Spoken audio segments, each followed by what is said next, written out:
Welcome to Unscripted Gaming. My name is Ray.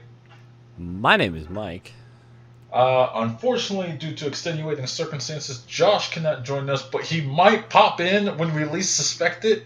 So we might take a break and then pop Josh back in because I do value his opinion as well as Mike's as kind of my own. There was a thing that happened last week. As of this recording, which I'm trying to get this up ASAP, Mike, what happened? A lot of things happened last week. Don't be shy. Some good things. Some really bad things. But one thing that definitely happened was a trade show about video games. Yes. That had lots of news about video games. And we're here to talk about that trade show about video games. Which is something I've said 3 times now.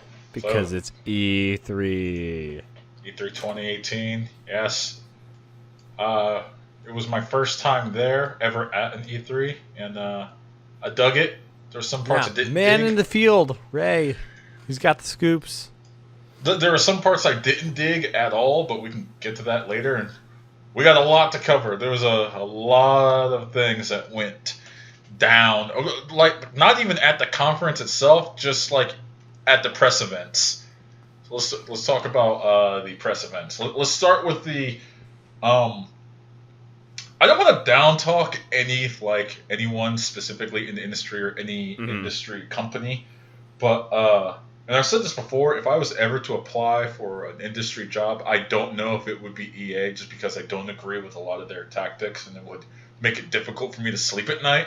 But let's start with EA's press conference. That's leading in for me to just say, let's start with EA's press conference. I think all you have to know, about at least this is going to be a little unfair, but who cares? That's my job, is to be unfair. Damn. The fact that they announced a Star Wars game, and the first time I heard about them announcing a Star Wars game was a Reddit post today, like more than a week after they announced it, saying, wow, they really messed up the announcement of this Star Wars game. And I was like, yeah, they did. As someone who is pays very close attention to the happenings of the video game industry, I didn't know this game. I didn't watch this conference live. Oh, I you did? Go back and watch a recording, and I had no idea at all that this game existed. That they talked about it on stage, like they announced it. Yeah, they gave one sentence to nothing it. Beyond that, just really bizarre. Like you especially after A Battlefield, after Battlefront 2. Battlefront, you think EA would really see the value in kind of pushing reset on Star Wars and games, and obviously this still has a chance to do that, but it just seems like a hilariously giant missed opportunity. I mean, It's just weird. we'll get to other people later where all they did was announce the title screen of the game and then walked off stage. This didn't even give the dignity of that. It was someone briefly mentioned it in one sentence and said holiday 2019. At that point, don't bother. Yeah, just exactly. Just give me I don't mind the title screen announcement. I get it. That's the thing. We'll get to it, but that's why Bethesda announced the Elder Scrolls, just so people can they basically just saying, shut up, we're working on it. We know, nerds. But it just seems weird to not even have a few vague sentences about it, not even any sort of key art, just a little piece of concept art or something. We just no font. We have no idea, nothing. Just other than Star Wars. Literally, one guy says we're working on a game, holiday 2019. All right, that felt like a waste of. I don't know. Maybe someone cares. There's probably someone that really, really cared about that. It's just weird. I thought Anthem. Oh yeah. Anthem. Anthem is Destiny with Iron Man suits. But is that bad? Is that a bad thing? Because I'm not feeling like that's a bad thing. This is based on kind of EA showed off a little bit more of this, and this was also a weird demo from what I heard at their conference. But for what demos people had played of it. It sounds like that they got the flying right. Like, the flying feels cool, which is something I think is going to be very important to the success of that game. Like, that's why, despite a lot of the problems of Destiny, I really like that game, because the core mechanics are so fun inherently. Especially, so if, like, the flight and the combat feel great in Anthem, it buys them a lot of inherent goodwill that they can obviously spend on fucking up the rest of the game, like they probably will.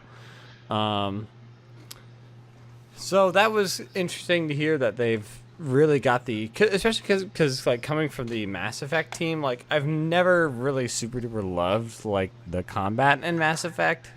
So for them to make the jump into something a little bit more action oriented and for it to feel pretty tight, based on some playthroughs, is encouraging. So, and I like the verticality that they showed off of the world. Like, it just feels like a big kind of world you're exploring, which is in a way that Destiny doesn't really feel like sometimes. Obviously, we'll see how that turns out, but yeah, that seems interesting so far. From the inside, they did not. From anywhere I could see, I will say that, because if it was there, I just did not see it. They did not have Anthem available to play. It seems like it was an early build, even though I believe it's coming out this year. Within the next 12 months. Next spring. So February 2019. It'll be like February, March 2019. So yeah, I can believe it was pretty early, and I can understand why they didn't have anything to play. But from apparently you had to be press, and you had to make a limited time appointment to get your hands on it. So from what some press outlets are saying, it feels good. So that's a good thing. Yeah, I think as far as like trending up, trending down, that's definitely one that's still like trending up for me, just because I really like I said, I really like what they're heading, like the lore and world wise. And I just love the verticality of the world design. Like, it's something that is really, it's a really great tool for like environments that is just not really used in a lot of ways in games sometimes, and it's a great way to make a space just feel way more vast than it actually is, just because that's not a dimension that we don't really have a lot in games. Like, when you really think about it, like it just adds a lot of depth.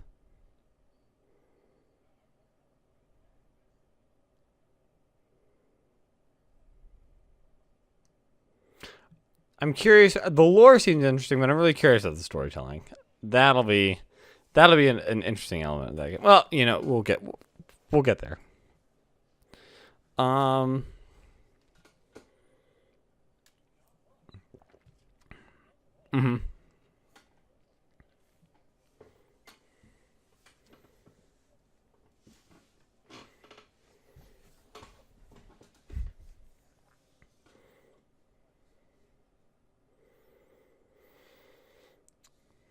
Yeah, some of the Battlefield gameplay that I saw come out of the show generally looked pretty. I didn't play. The last Battlefield I really played was 3. Man, that's taking it back. I didn't play 4 or 1 or Hardline. Hardline. Never forget. Hey, man. I played Hardline. You didn't miss anything. Our troops get video games all the time, but how about our boys in blue? Hardline was a bad game. Oh God, it's so problematic in so many ways. Oh my God, it's so. You know what? No, we can't go on a Hardline rant. I think the time to like rant about Hardline has gone and passed. Don't. I can't. We have to change the topic right now. Okay, the World War II Battlefield looks fun. Has some cool stuff. Battlefield 5, the one with ladies in it. That scene, I'm pretty interested in what in some of the changes that they've made, like toning down some of the spotting, which I think is which is good, because sometimes it like would mark guys way too easily in old Battlefields, so it felt like you just kind of spin around and mash the spot button, and then shoot the triangles that showed up, Battlefield 1, which is not like, really. It just didn't only feel. It the just felt like a sniper class bastardization could do of the spotting. mechanics. For other classes, you could So just that's kind really of cool to partially see do it, kind like of up to dialed 200 back meters, just a bit. or something like that. Yeah. Yeah, that's good.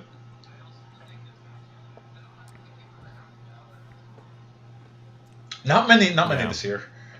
Like a temporary or something. Yeah, so more just like dialing that back, I think is cool still. I also think it's very telling. I can't remember how many battle royales were announced total at this E3. Honestly, not as many as I expected. I expected a lot more, to be honest. Like, but it was for a second I thought we were in for a real roller coaster when their conference started at like 11 o'clock, and then when at they 11:06 Battle Royale for Battlefield 5. Like, by the way, here's the first Battle Royale of everyone has E3. their And it's finger like, on the pulse oh for that boy, topic. here we go. Okay.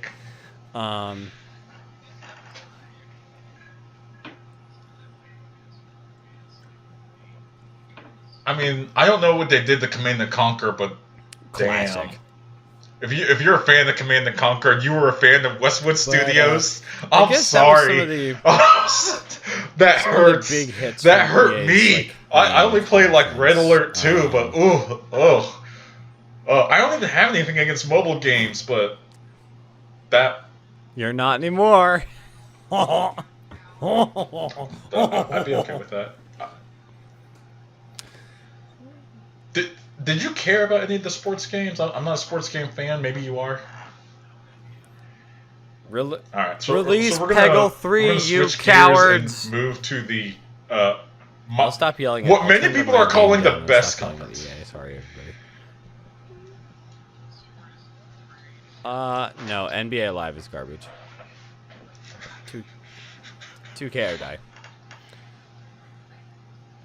As weird as it is to rate the consumerist trade show, like, as annoying as it, like, I hate people like, oh, you're taking the fun out of this. I'm just gonna point that out. Dumbass thing. I hate it so much. It's hyper like, consumerist. This company was bad at telling me how to spend my money. This company was way better at telling me how to spend the EA my money. Like, it's when you break it down. Yeah. When you break it down, it really next sucks. was like Xbox/Microsoft, and full disclosure, that I don't have an Xbox One, and I haven't had an interest in getting one. Because every game that Microsoft has released within the last like 3 years, no. In the last 3 years has come on PC. So they've given me no reason to get like I wanted an Xbox One for Cuphead, then Cuphead came to Steam the same day. I'm like, all right, bad. I'm gonna spend $20 as opposed to $300. It's what? Oh, okay.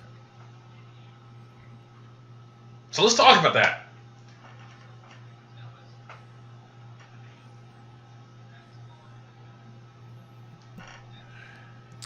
Well, I think Microsoft had some announcements to maybe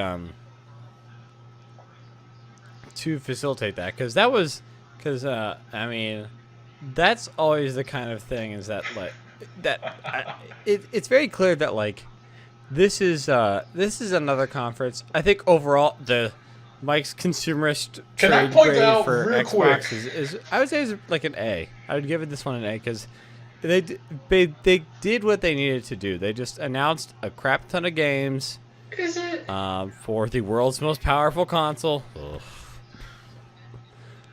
Phil Spencer is like, this is basically Phil Spencer doing the slow rudder turn of the Xbox pirate ship. It ran aground previously, but he is just, it's, we're starting to turn it around. Like, I think that seeing them pick up a couple of, I have that also. I think they like acquired 5 studios, and like teams that had made some great games, like Ninja Theory, the people I don't have these names in front of me. The team that made We Happy Few, which is a really intriguing project. So basically, I think they did a really good job of like picking teams that are doing unique stuff that I would like to see have a higher budget. And I mean, because you look at something like Hellblade that Team Ninja made that came out last year was a pretty low budget game, but it was a pretty. I didn't play through it myself, but got some really great reviews and was something that was pretty unique in terms of like storytelling, and was a very intriguing project. So I'm really excited. I think they've picked some great teams, like really smart acquisitions. And I'm really excited to see what they can do with like the what is this? The first party support that I have to get back like, to you on that. For example, Naughty Dog or the people who made Infamous for Sony. Yeah.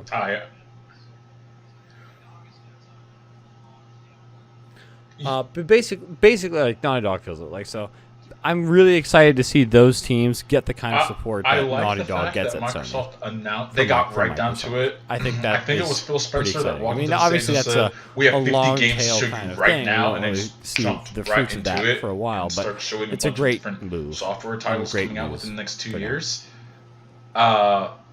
Something I couldn't help but notice is like they kept saying Xbox exclusive or Xbox World Premiere exclusive, and every single game they showed with that title, except for Halo Infinite and maybe Gears of War 5, was a flat-out lie, because those also are PC titles. So it's not an Xbox exclusive. There is a difference. Yes.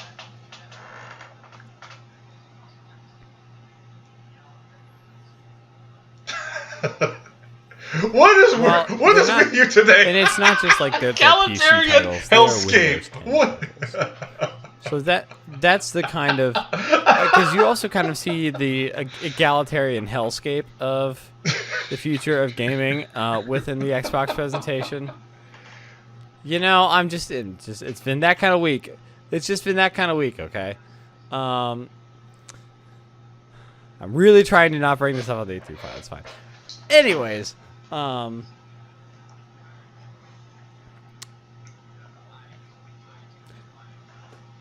Xbox Game Pass seems like an interesting thing. I think that they that building it, basically that they're kind of transitioning from the iTunes buying album model to the Spotify subscription and kind of working that out in gaming. And especially if that works across, if you get access to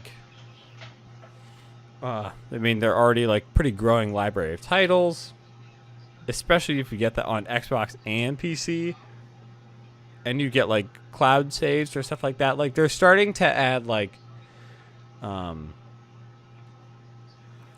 until the end. This is just, it was interesting to see more moves from Microsoft here that are Sony has, at least in this generation, Sony has Microsoft outgunned in terms of exclusive titles. That is something that is not hard. That's a fact. But Microsoft has with things like Game Pass, backwards compatibility support, dating back to the original Xbox. They are doing a lot of interesting things to kind of outflank Sony on the service end of games. So it'll be really interesting to see if how that I want to get back to you on that later, because that's going to feed into a topic I wanted to talk about. Microsoft obviously has an incentive. Let's run into a couple of games that they announced. Kind of do that more interesting things Cuphead like that. DLC, Sony doesn't really have an interest, which is cool because incentive after to respond to that. After I beat Cuphead, there was nothing in me that said I want more of this. I was just happy to beat the game because that final boss is an SOP. Okay. But DLC, you get to play as Chalice. So there's your female character if you were looking for that in Cuphead. Woo! Crackdown 3 was delayed again into 2019, which if you were an Xbox One fan and you were looking for something to play in 2018, no, it's not Crackdown. For damn sure ain't Crackdown. You poor Xbox supporter. Halo Infinite got a brief 30-second trailer, and that's cool. That, I have no not idea. Crackdown. I don't know what's good. That trailer was 30 seconds. If it was a nanosecond, I couldn't tell you anything about it except for like the Infinite is the name of the ship in Halo 5. I didn't play Halo 5 because I don't have an Xbox One. Yeah, is that going to be like an also open world it's not Halo? as good. So I'll get to that when I get to it. Remember what I said in our prediction show last week? I said if Halo is announced for PC, abandon all hope, you Xbox owner. It wasn't. So there's still hope. There's still a shred of hope.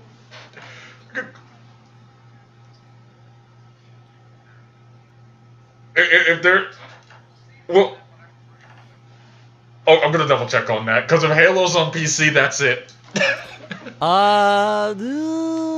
You know what? I think it is actually. I think that there's like a Windows logo on it. We'll see about that, but I'm pretty sure that next Halo's gonna be on PC. But that's why they're, like I said, that's kind of why they're building out more cross-save, cross-buy, Game Pass kind of stuff, because I guess it doesn't it's just unincentive matter building. if you're logged into those services, and that's how you play those games. It doesn't matter where you play it. That's the ultimate goal here for Microsoft is to, either you're. Yeah, it's like I said, it's slow. Phil Spencer is doing a slow rudder turning around Microsoft. I know some people I think we were Twitter starting were to see pissed some off of the. this. Generally, that some Gears good of War decisions. Funko Pop game. Listen, intriguing decisions for. I don't know what I was gamers looking at, but I want to give that a shot. It looked dumb and. Hey, next.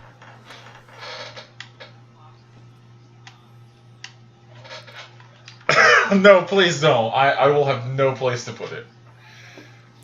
All right, you heard the man. Okay, anybody who has any spare Funko Pops, if you are tired of having Funko Pops, please. No, it just looks like the Lego version.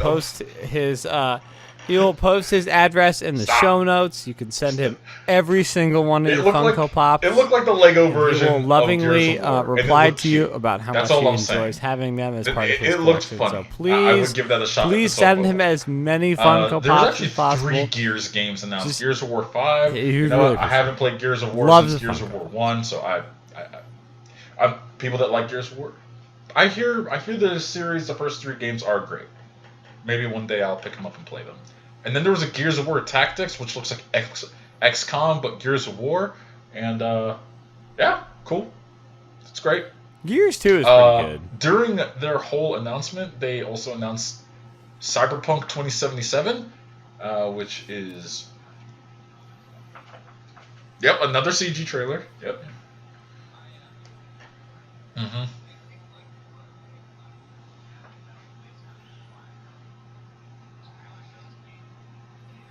Yes, we got a non-gameplay trailer, but it was a good trailer. I think like one thing I'm really happy about, at least combined from what this trailer shows me, and from a lot of notes from the gameplay demos that media were doing throughout the week, is that the devs, CD Projekt Red, I think that they, it seems like they are really getting to the core of what makes something like the tropes of the cyberpunk genre. Like, it's not just flying cars and, oh, you have a robot arm, you're stronger now. It's the, like, it's like the inherent class commentary that should be a very strong presence in cyberpunk, because not everybody gets to live in the cool future pyramid like the guy who invented the replicants in Blade Runner. Like, it's really bad out there for a lot of people, and it sounds like cyberpunk is going to have a lot of those vibes, and also explore, like how, hey, you have mods, but maybe it's not just a like direct upgrade, but maybe it's bad. Like, it sounds like they're going to be like it's going to have a lot more nuance about like kind of transhumanism and how and the relationship with like you getting a chip in your brain from a company and what undertales that. But in like it sounds like they're going to be able to tackle those questions in really interesting ways. And I think so. It's not just like they're not just copying the visual aesthetics and like flying cars. It sounds like they're. I mean, on a whole, I'm really intrigued. Not to sound that it sounds like they've got the real roots of what makes the genre interesting and what you're saying is meaningful. true. Like both Deus And Ex games. is like really baking that into the game in a way that is very intriguing.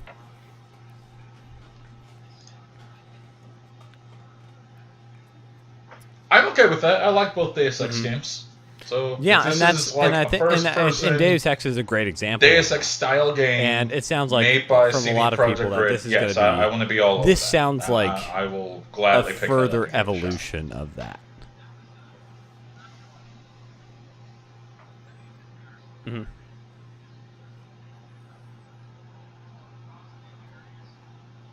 Mm-hmm. Yeah, and that was not to like. I mean, because we are still kind of wrapping up. This was first shown at the Microsoft conference, but across the various medium and hubbub, the non-public gameplay demonstration of this game seemed to be the one that had the most people going, "Oh, you got to go see this!" Like, this is offhand and like.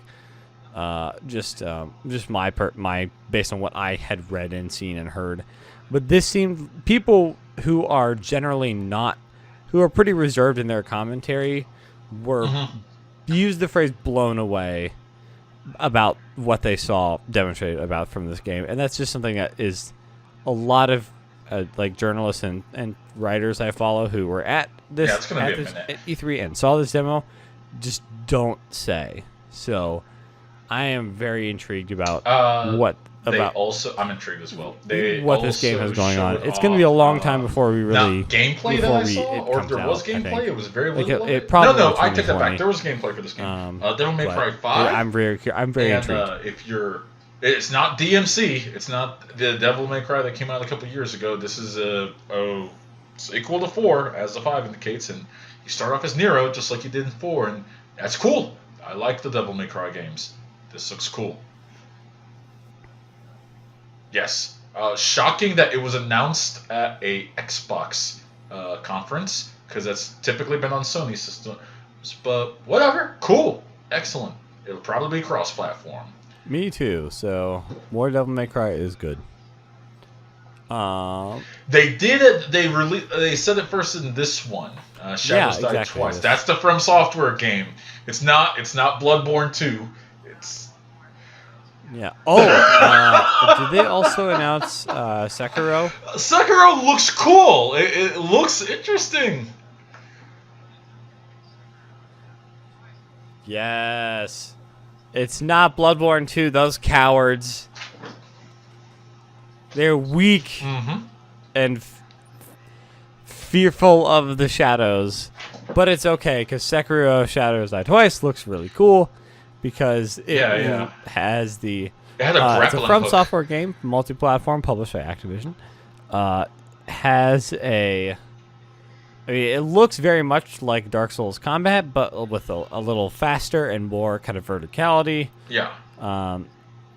It seems like it still has some mythological elements, but it kind of I think the biggest thing I've heard about it is so in Dark Souls, like, enemies just have health bars. You hit a guy, you do damage to his health. Like, that's just how it works.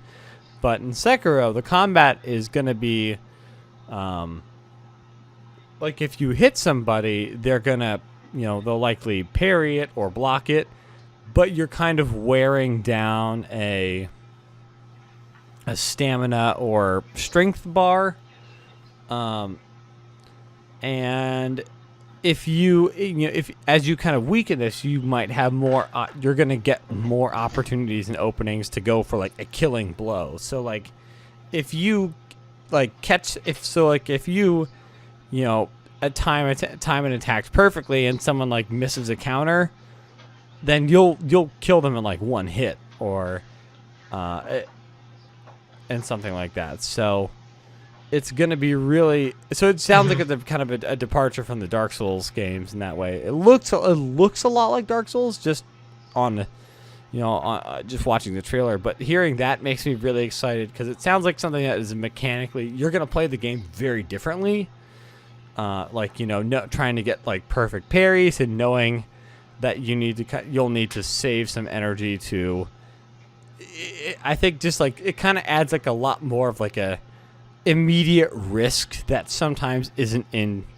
No, I would say it Souls, definitely has that. Especially as you tank up and have tons of health, you can just resist anything no matter what.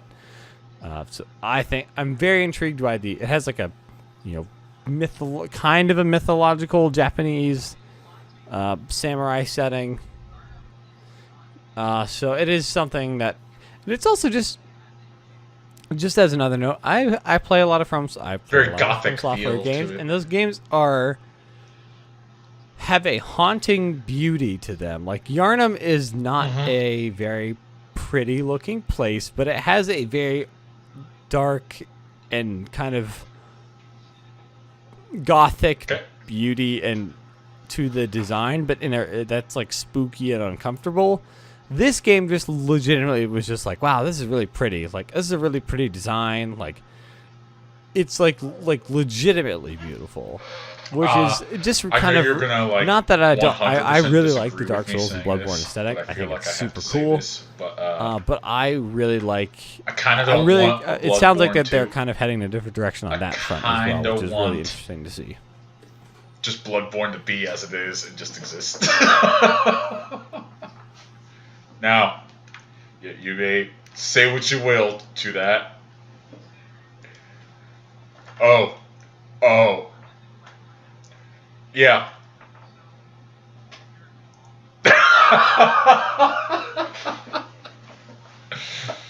Yeah.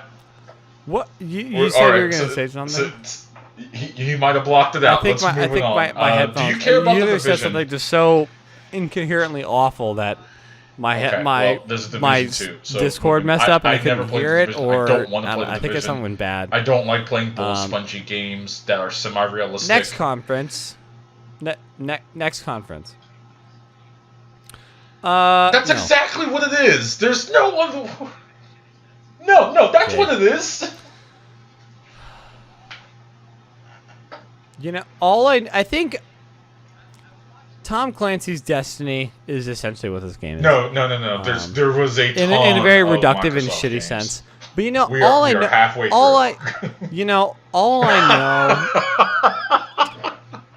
I think I watched. Cause we're on to Ubisoft now? Is that correct? Oh, that's right. Because yes. So, oh boy, jeez. Oh god. Okay. Well, real quick on the Division. All I needed to know about the shitty, bland message that this game is going to have taking place in a post-apocalyptic and totalitarian DC is just that the players had a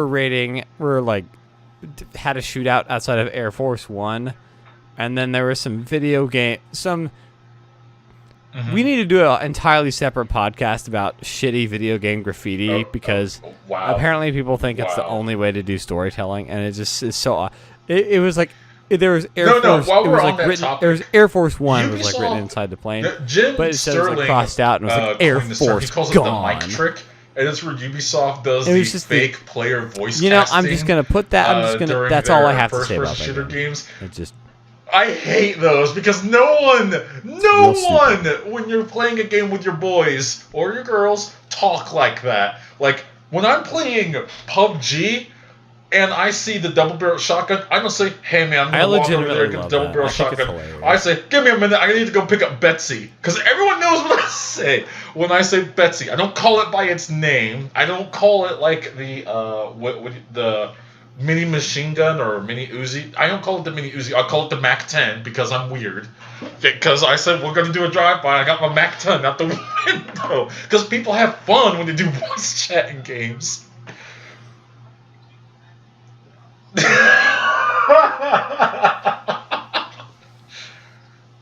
So to Ubisoft, let's stop with the fake mic chatter.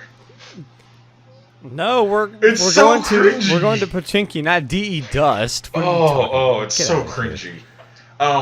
So Let's just they go to also Ice World. announced That's what during the Josh would say. Microsoft conference Fallout 76, and this is I where really Josh like it would have just been because it beneficial makes 'cause he people is so a mad, much and larger because Fallout it's kind of fan their than thing me. now. I don't know love about it you. so I don't much. know if you're a fan of the Fallout series.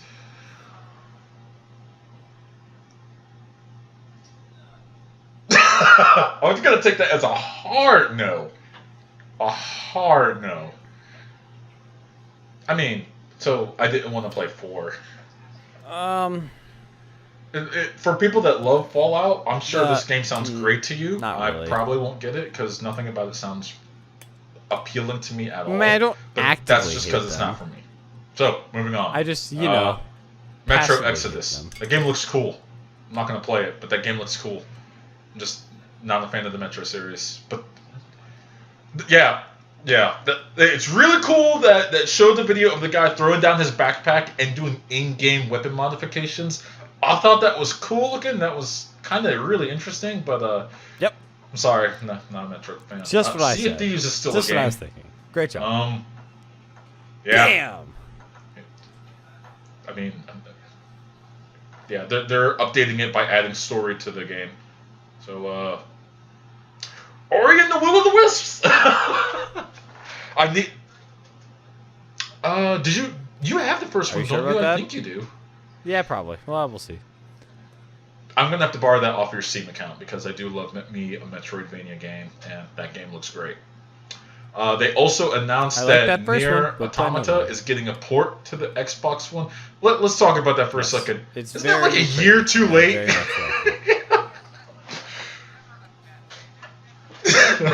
To talk about Nier.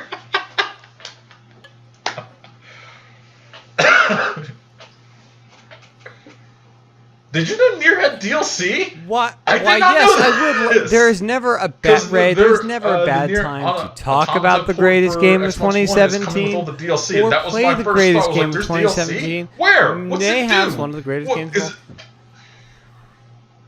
I had no idea.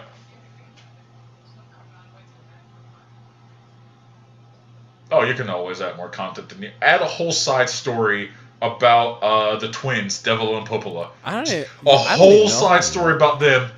I'm in. I can't believe that I'm they've somehow that found a way so to add more hard. content to the greatest game of 2017.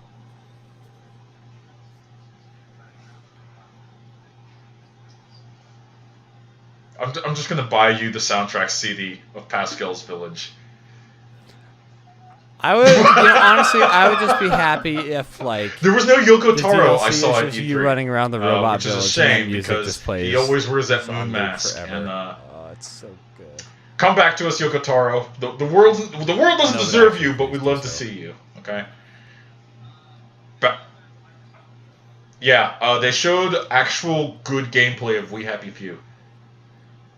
I know. It's. Yeah, that game is. I like the aesthetic of it. Okay. Any other Microsoft big? It's like a play on the book I like A Brave New World. the is what it's going for. 60s version of Fahrenheit 411. Which is fine. I'll like give kind of the it weird cool. groovy It looks totalitarianism. Yeah, that's kind of what it feels like. Last one. That's exactly what that is, actually. They showed a 15-second teaser for Battletoads. It wasn't even a teaser. It was a black screen with the word Battletoads. In a very novel setting. So, we've been talking about Microsoft for a while. Do you want to keep things moving here? All right.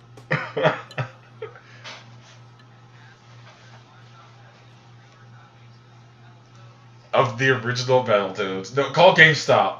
All right, well, everybody. Okay, now's the time we can call the Pawn Star shop from Pawn Stars, and ask if their pawn shop has any pre-order copies of Battletoads. No, you have to call the Pawn Stars pawn shop. They love to get calls about Battletoads. I promise it will not piss off any of the staff who pick up the phone immediately. Right. Just be sure that you talk to them for another 5 minutes first, so they think you're serious, and then ask them if they have any busted Battletoads merchandise, and then hang up the phone. They'll think it's very funny, I promise. They started off with Rage 2 with Andrew WK doing like a music performance.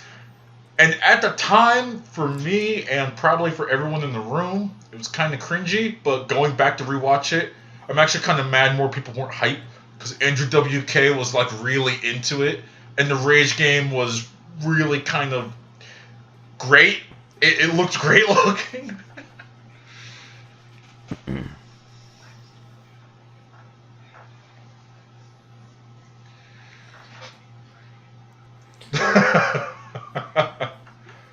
Okay. Based on it looks like open world Doom. I enjoyed Doom 2016. That's what it looked like to me. I really hate the writing of Borderlands. I actively despise it. Is this game more Borderlands? It sure feels and looks like Borderlands, which means I'm probably not gonna like it. Yeah. You see, if they make it closer to open, if they make it like actually didn't 90% Doom, like 7 because I didn't like and to just 10% Borderlands garbage don't see the appeal to jokes and writing, then I'll be okay. But if it's any higher than 10%, I don't think I can handle it. So it's too much. Skipping Rage 2 because whatever on it. It looked fun. It looked interesting. I may pick it up. We'll see. Yeah. They did announce a game that I'm going to pick it up sight unseen. Just show me the box art and tell me where I can pre-order it. And it was Doom Eternal. And I love Doom 2016 a lot. If you just point me in the direction where I could buy this game, because it had that great trailer of showing that somehow, some way, the demons have come to Earth. So it's just like Doom 2 from the 90s, and their demons took over this large metropolitan area, and then boom, Doomslayer comes in, loads a double-barrel shotgun, doesn't say a word, and he just takes off at the end of the trailer. I'm like, Doomslayer knows what's going on. He sees demons. He has to go kill them demons, and that's all. I wish they showed more gameplay. I wish it was something more, but yeah, that was enough. It's pretty good. More Doom. They showed a brief trailer for Wolfenstein Youngbloods, where you get to play as BJ Blazkowicz's twins, baby twins. Which, by the way, spoiler alert: if you haven't beat Wolfenstein 2, BJ Blazkowicz has twins. Yeah, more Doom. That's good. And I don't know. That's all they showed. They just showed his 2 daughters and suiting up, and that was it. They showed Quake Champions, and I got to get hands-on with that. And I did not like their hands-on approach to Quake Champions at all. I told this in our group chat. What they did for the presentation when you were at E3 is they armed, it was 8-on-8, and they armed everyone with the lightning gun. And for those of you that don't know about Quake, the lightning gun is no matter where you hit them on the body, it's a one-hit kill. So it's basically they gave everyone an op in CSGO and said, okay, have fun. This is going to be the Quake experience. And I played it. I'm like, this is awful. This is horrible. I'm alive for sometimes 3 seconds at a time.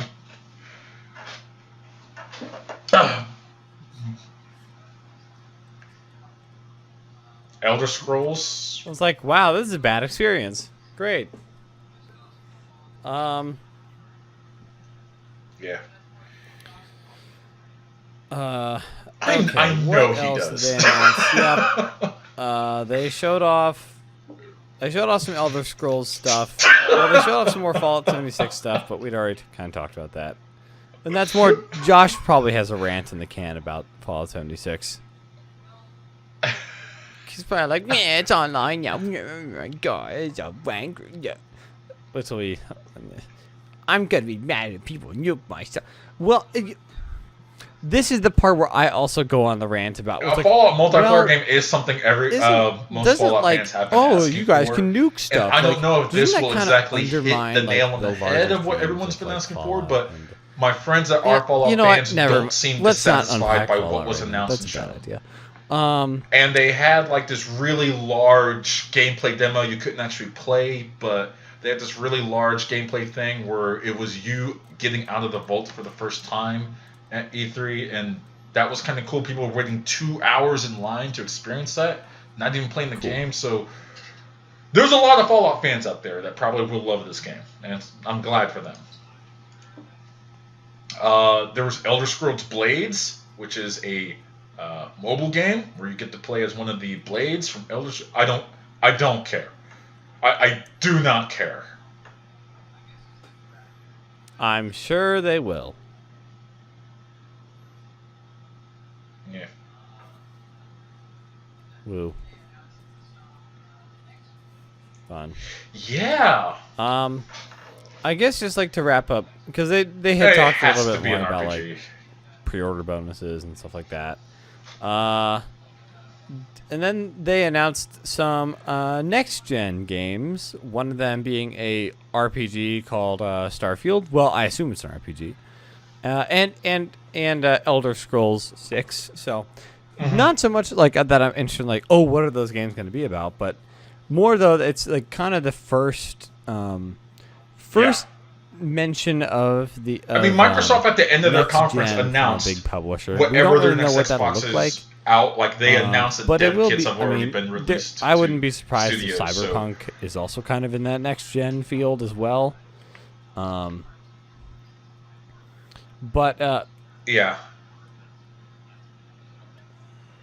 I think that's when they show it off, and then hardware comes out 2020.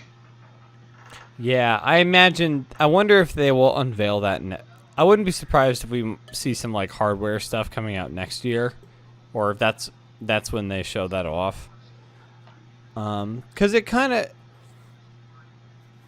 yeah. I hope just real. I mean, I don't want to go down a next gen rabbit hole here, but I mean that's what the current ones are now. I am hopeful that the more streamlined architecture of the Xbox One and the PS4, basically that they're just PCs with a pretty simple operating system, means that hopefully that will mean that it's gonna next one that was compatibility probably the most and undermining one. It's going to be much easier to preserve going forward. At E3, like at least for me, when I was watching the conference, that is something I hope for. But again, I don't want to go down a big Beyond Just Cause 4. What is our next conference? Shadows of the Tomb Raider.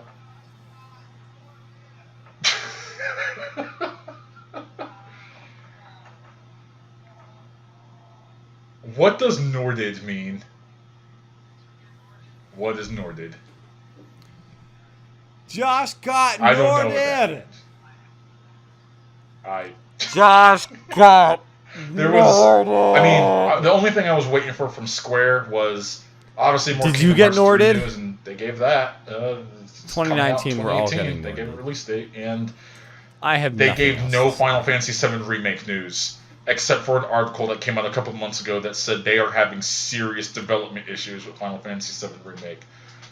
Oh, I'm not gonna lie, I'm starting to lose faith. I'm starting to feel like it was all just a bad tease at this point. There's no way that's ever happening. That will never happen. Okay.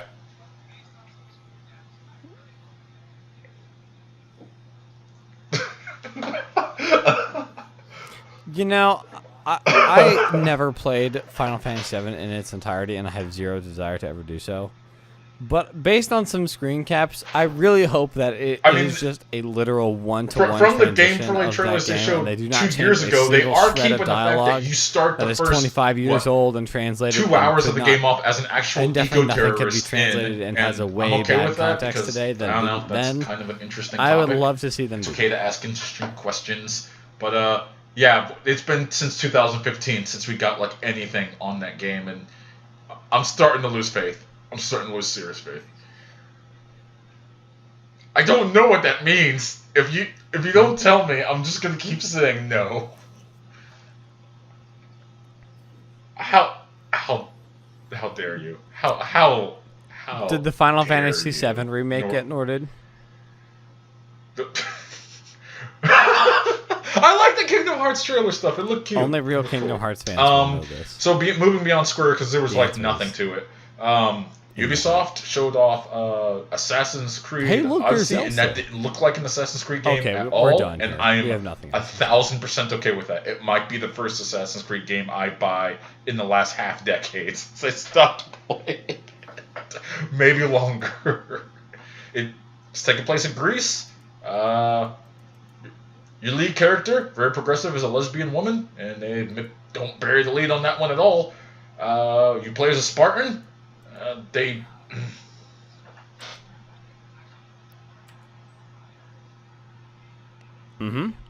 Yeah. Oh yeah, you could be a gay Spartan. Go do that. Yeah, I think I think it was actually so many jokes I can make right now. Play as a lady or a man, and there are romance options, of which they are not forcing you down. Yeah, I mean that's kind of the Greek thing to do.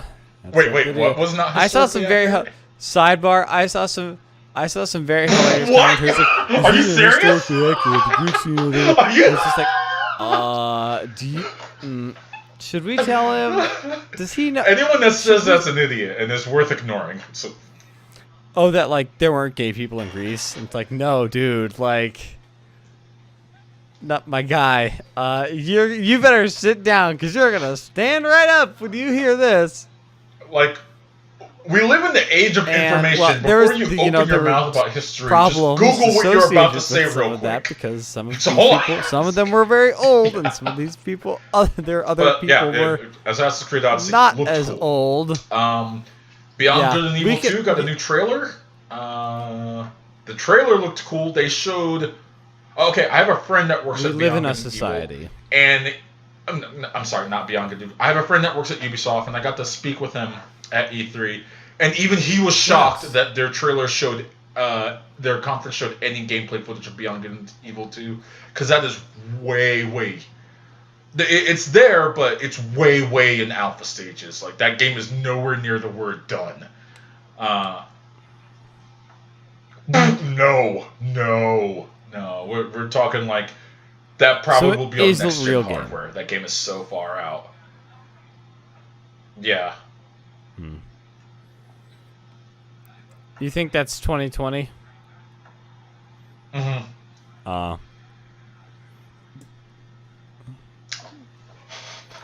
Yeah, I wouldn't be surprised. Just because it's been been kicking around for a while. But I am intrigued by the franchise and the world of that game. So I'm curious. I mean, I'm not expecting to play it forever. So I'm really curious. I think seeing more of that was cool. I think the brief sidebar. They determine how much they're going to pay you. The whole like spec work thing is weird, and just seems like. I mean, it's cool. Like, yeah, hey, get your community art like in our game, but also we promise we'll pay you for it. It's just weird. You know what I mean? It's like, like I get it for like maybe like an indie game or like a smaller team game, like maybe a smaller company Ubisoft. That like wants to. Yeah, it's maybe that's speaking to how hard their development time for the game is. That billion-dollar company like Ubisoft it's just weird. It's just this weird vibe. I think it's just. I don't know how to feel about it, honestly. And let's wait for more info. It's just this. Yeah. Like it. I got to play a game seems odd that Ubisoft announced that I didn't think much of until I got my hands on with it. It was called Starlink. Shout out to Joseph Gordon-Levitt for continuously like word vomiting. Oh, and when I played it, I'm not gonna lie, I dug it. It's a cross between Star Fox and Destiny, except it's a Toys to Life game, so the actual figurine snaps onto your Switch controller. Is it Star Fox Adventure content? I kind of dug it, and I'm gonna buy it. You know, I kind of really liked it. It was cool, and you can. It's an open world space game, and you can fly from planet to planet. I was like, wait, but this game has Star Fox in it. How does it suck? Oh, that's how. Sky style. Doing planet missions, and you can explore open universe with no load times. And yeah, I was really impressed with it. I got to play it for like 15 minutes, and I really dug what I played. I might record some footage and throw it onto the channel when it comes out. It's coming out in October, and just to kind of convince people, like, hey, give this game a shot. It's not that bad. For Honor is announced that it's still alive, and they are announcing more content for it. Good for them. Cool. Good for them. There was a game that there's a sequel to a game that me and Mike had played. Did you like Raving Rabbids Kingdom or Mario Kingdom Battle? Because there's a sequel to it, and in the sequel you get to play as Donkey Kong as opposed to Mario. I liked Mario and Rabbids Kingdom Battle until I got to like the last world, and then the game I just soured on it really hard. Good. Yeah. The last boss was also BS, but whatever. Yeah. Let's move on. That was Ubisoft. Unless you care about the Just Dance 2 2000. Oh, there's one thing I have to announce about Just Dance. Brutal. Just to show how they are making sure everyone ever can play this game. Just Dance 2019 will also be coming out for the Wii. Nope. Not Wii U. Wii. And Wii U. They're like everyone.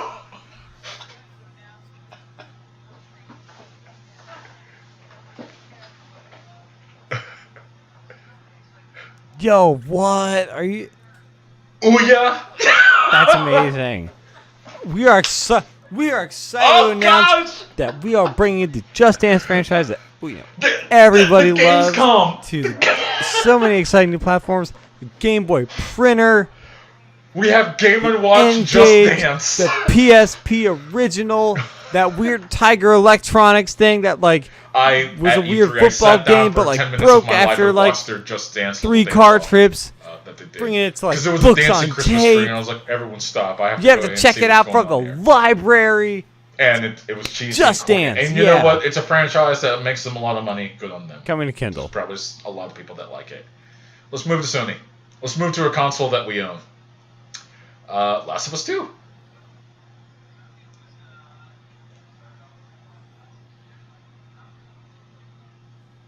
Wow, that's shocking. Cool. All right. I loved it. Sony was started off with The Last of Us 2. I did not really like the first one, and I'm sure that there's. It was it's fine.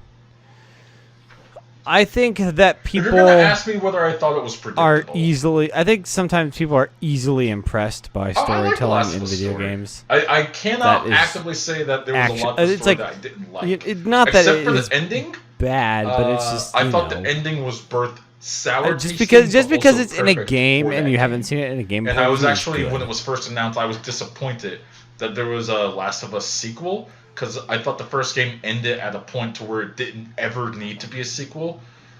But if they're going to go with it, I mean, go ahead, go with it. I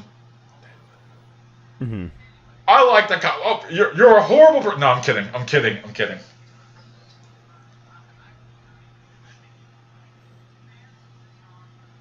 Sure. Yeah. Also the comments. I may see what's going on there. Anyways, so I'm not like... Should we talk about the big one? I am not super. Yes, let's talk about Death Stranding. I think That's if you exactly like what I'm talking about. fans of the genre, will enjoy The Last of Us 2. And Mike said he doesn't want to play it anymore. We should talk about Death Stranding. Okay. Right. They showed gameplay, and I have an interesting theory. Again, I am I'm still very much on board to it here because I honestly, for the get-go, I have always said that I am very into the idea of Death Stranding actually just being an elaborate series of trailers for a game that doesn't actually exist and will never get to play ever. And I will always enjoy the trailers for what they are. However, it seems to be despite everything to the contrary, Crap, this might actually be a video game and not against Mike's all weird predictions, world where it's nothing but just despite esoteric trailers for 8 everything we years. know, this might be a real bona fide video game. And I'm really...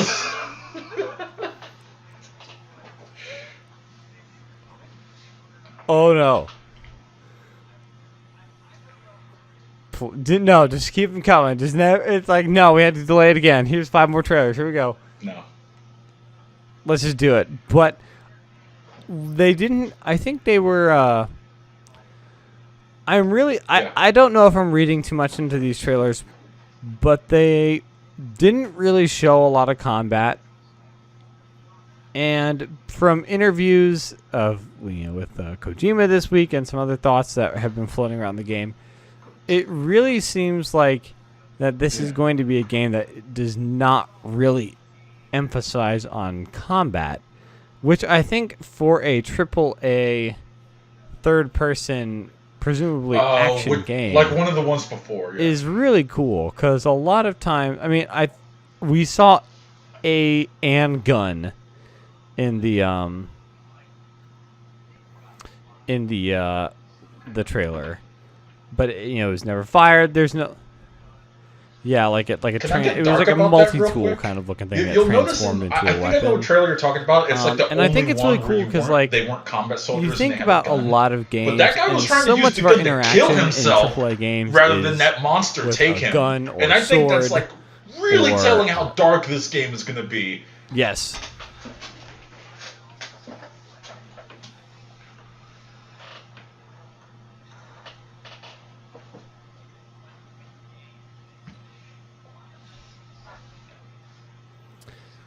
Yeah, but it also seems like, I think, so I think like with games, it's violence is something that is so often it serves as like the primary interaction with the environment, just because that's inherent fun and is what gets people to play the game. Like, I talk about games that where I like, the combat feels really good in this game. The combat does not feel great in this game.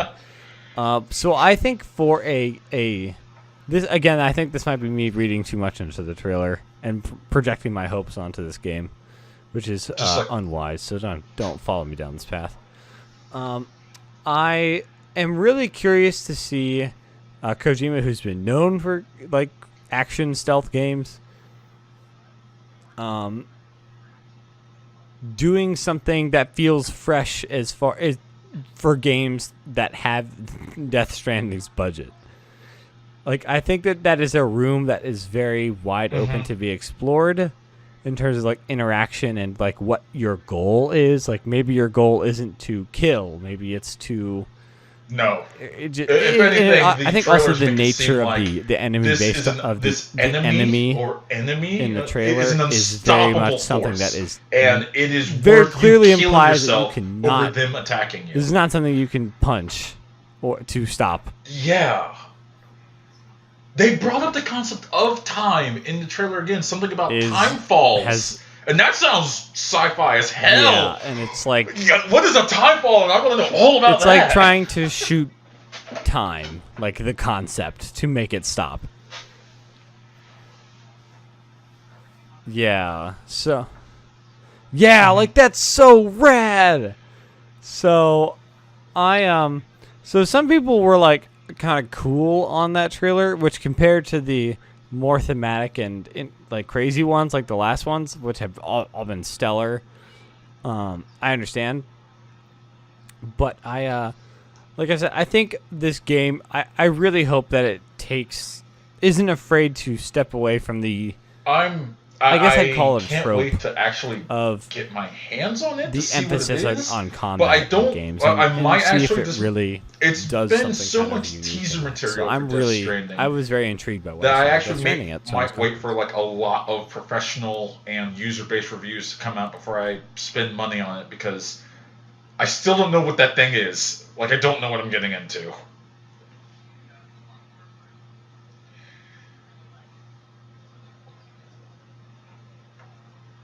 Yeah. I'm glad it's a game. I'm so glad it's not what you said it was going to be. Yeah, we've got a lot more to learn about. You want to talk about Ghost of Tsushima? I really like. It's really cool to see just a tiny bit of gameplay of that, and sure. Just to get more of a thematic idea of what the game is going on.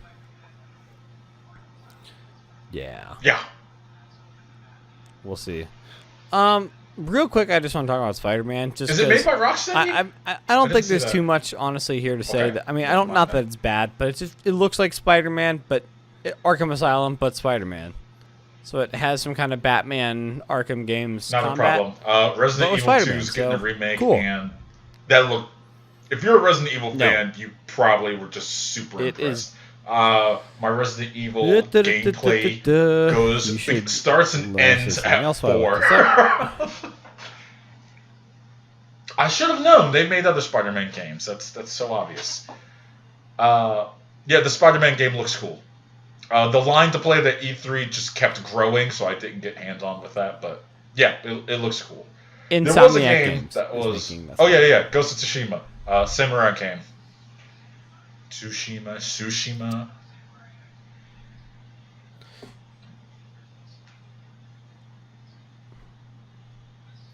Yeah. Is that Big Red Button? Ghost of Tsushima. More samurai action games from the makers of Sly Cooper and Infamous. I am No, I even looked this up earlier. My lord. I'm okay with this. But it's a very pretty game. It has it kind of feels like it's a the developer watched 3 Kurosawa films and just smashed it into a video game spaghetti grinder. Wait! You wanted to talk about the flute guy that introduced this game. Let's talk about my man with the flute. A tiny bit of The Witcher. No. In that it had nothing about that was okay. Stealth-looking combat that I was kind of raised some eyebrows on. But I will say that. Sucker Punch. That's it. Yeah. Ooh. It's. Yeah. Ooh. It was very beautiful. This is made by Sucker Punch. Is the name of the studio. But yeah, I really liked the environments. Like I was saying, the Kurosawa, he's always about movement in the backgrounds and it's just how animated the grass and the leaves are when the wind blows is was really cool. So I think I want to see more about It looked very deliberate in the combat, and I'm okay with that. So about long the as it's game, done well, the combat itself, because I don't know if I super loved what I saw. How weeb are you to care about Jump Force? But we'll see. Cool, because neither did I. I have my weeb games called Dragon Ball FighterZ. Exactly. That segues us into the next conference, which was Nintendo. I got my hands on DB Fighter Z for the Switch, and no, if you have any option to buy it any other way, don't buy it for the Switch. The load times. Game of the year 2018, it's already we already out of here. No. If it was 15, 20 seconds, it'd be fine. It was up to a minute at times to load a fight. No, that's. Also, sometimes the frame rate dipped on the console itself. It wasn't connected online. I was just playing someone locally. It would dip from 60 to 45 while playing locally. And you know what? That's enough for me to say, if you can play it any other way, don't play the Switch version. That's not great. Because I think that does Dragon Ball FighterZ, which is an amazing fighter game, a lot of injustice. We're not going to talk about what Nintendo got to spent half an hour talking about just yet. Let's just cover the small potatoes real quick. Daemon X Machina, from the producer of Armored Core, he brings you Armored Core for the Switch. I'm so happy. This makes me so damn happy. There was a Splatoon 2 esports event. That was kind of hype. I liked it. I like what I saw. Oh, they came out and they said Fortnite for the Switch on that day. They're like, yeah, you could download it right now. And I did, and it works, and it's fine. And I have a love-hate relationship with Fortnite right now. I now see what Josh was talking about almost like 6 months ago. The guns feel like a wet punch. And they don't feel like PUBG's guns at all.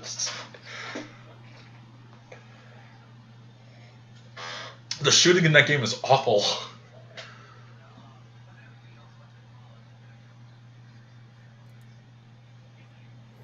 Yeah, that's my least favorite. It's superior to I don't PUBG in like every other way mechanics except don't shooting. Just feel quite right yet. But but everything else, like the polish and actual just like assistant performance, like is superior to PUBG. Like Fortnite is kind of the forward focus. You know, not exactly stand out or has a great feel, but he is reliably well built. Running, it's falling apart. And PUBG is like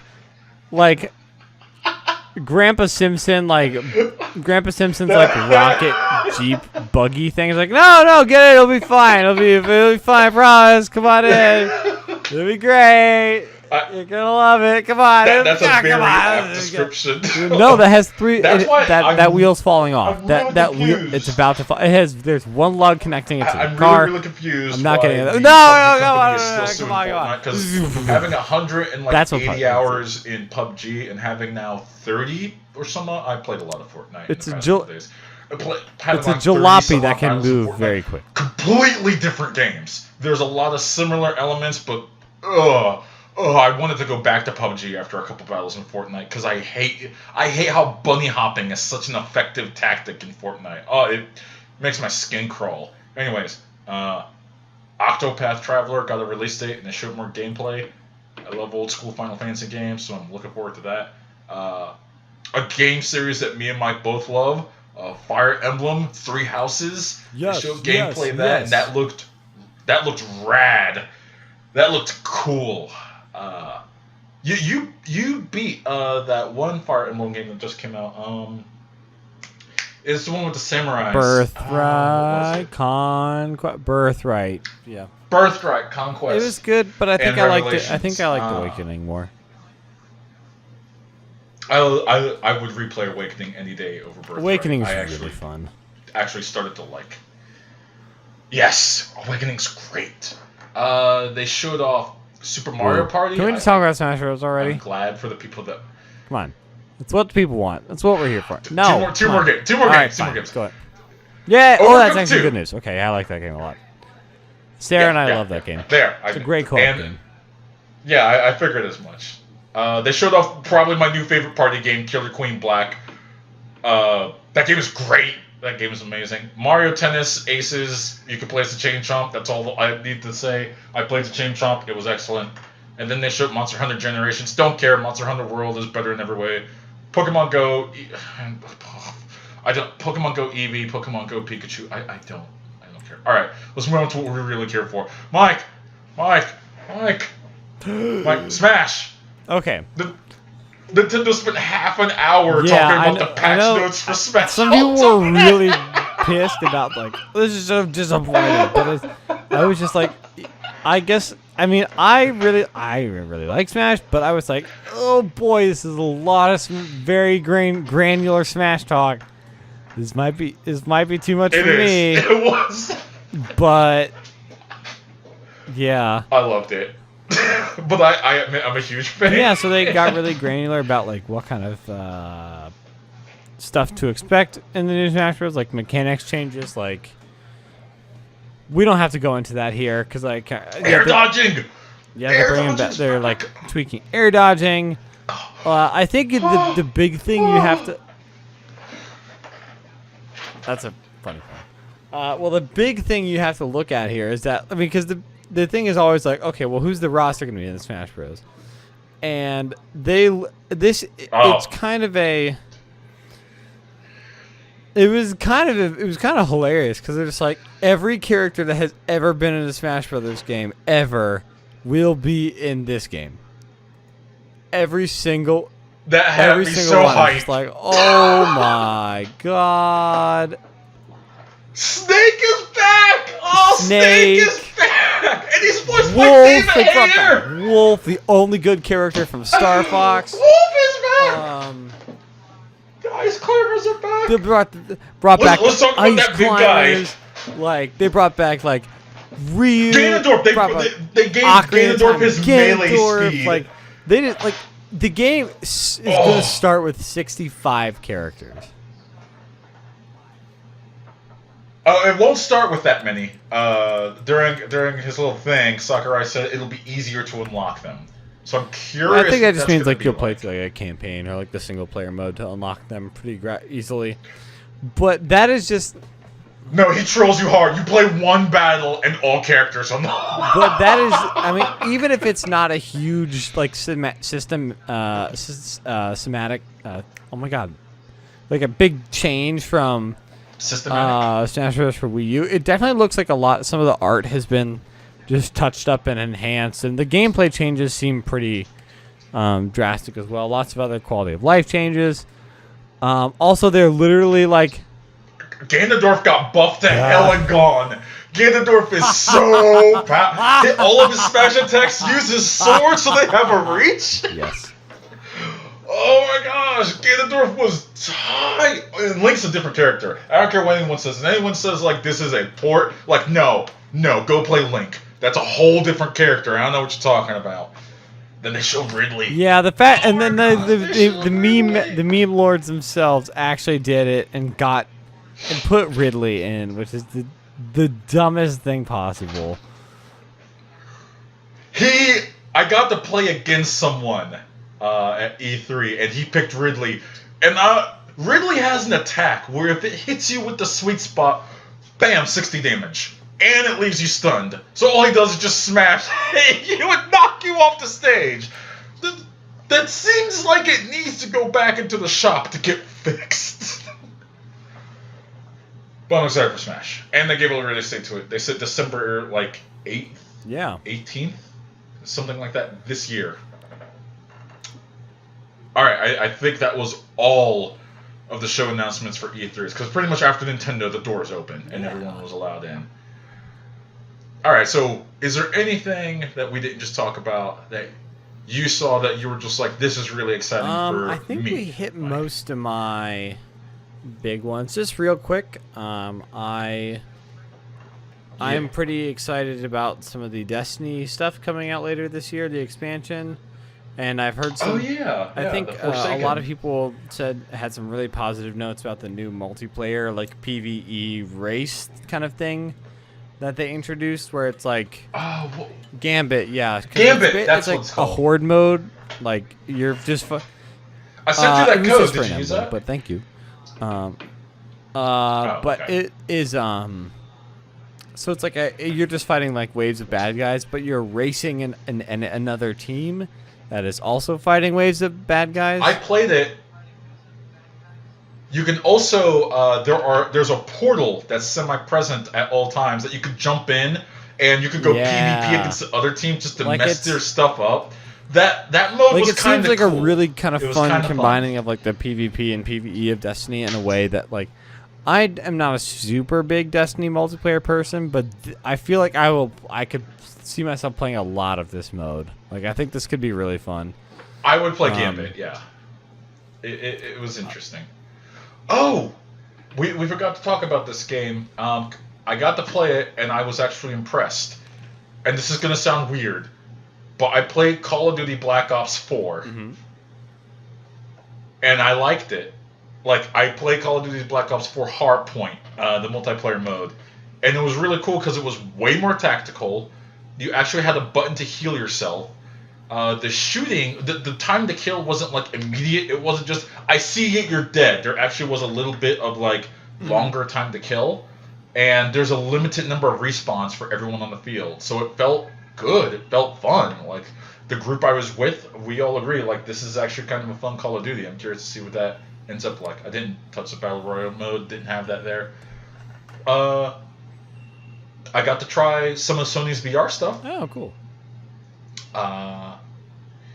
I played Firewatch Team Bravo. That was bad. I did not like that game because it had the new Sony what's that Sony Move like gun thing, and I like held it to my face like a gun, and it was really off. The sights were off, and I talked in voice chat because it was 5v5, and I was talking in voice chat like, hey, does anyone else feel like the gun sights in this game is off? And one person popped up to me and he's like, nah, man, it's like holding a real gun. And I responded back like, I've held a couple weapons in my life. No, it's not at all. And he's like, oh, right, okay, never mind. Actually, I played like 3 PSVR games while I was there, and none of them sold me on the PSVR. So here's hoping. We'll see. But yeah, I think that is I think most of the. I think we covered most of the stuff that I am most interested in, and I thought was the most noteworthy, like pure game stuff. So we will probably. I don't know how much more you would like to talk about, but I think, like I said, I think I've kind of covered most of the. Said blurbs about most of my favorite things from the show that I am intrigued by. I don't think I have anything. Well, I did get to play I went ahead and I tried to bury my prejudices against VR, and I tried a lot of different VR games, and none of them impressed me. Mm-hmm. I did try one semi-indie game that I was really impressed by. It's called Insurgency Sandstorm. It's a semi-realistic first-person shooter you could buy on Steam, based on the first game of Insurgency. I really like that. Really impressive, because it's a realistic military shooter where, like, one bullet drops you and you have to move tactically as a team. Other than that, no, it was fine. It was cool. Smash stole the show for me, in my opinion, but I'm a Super Smash fanboy, and I'm open to admitting that. All right. So I guess that's about it. That's about what we saw. Yeah, well, yeah. Thanks for being a good field agent out there, and we will, be back with a non-E3 podcast soon enough, and where I talk about how Monster Hunter is still something I definitely hate, and my feelings have not changed on it at all, despite playing lots of Monster Hunter lately. How many hours do you have logged in? Like 12. That's still pretty good. That's still pretty okay. You'll get to fight in Raytheon soon. All right. If you like Monster unscripted, Hunter, I see. Monster Hunter 2. Oh! I want to show you this, Mike. XYZ. I got to meet one of the creators of Monster Hunter, and I got a poster signed by him. Oh, that's cool. I actually just ordered some picture frames to get that signed. Get it in. Yeah. And it's they showed Monster Hunter Generations on the Nintendo Switch, and I was like, does anyone care about this game? No. With Worlds out? There we go. Cool. Alright. Thanks for joining us on Unscripted Gaming.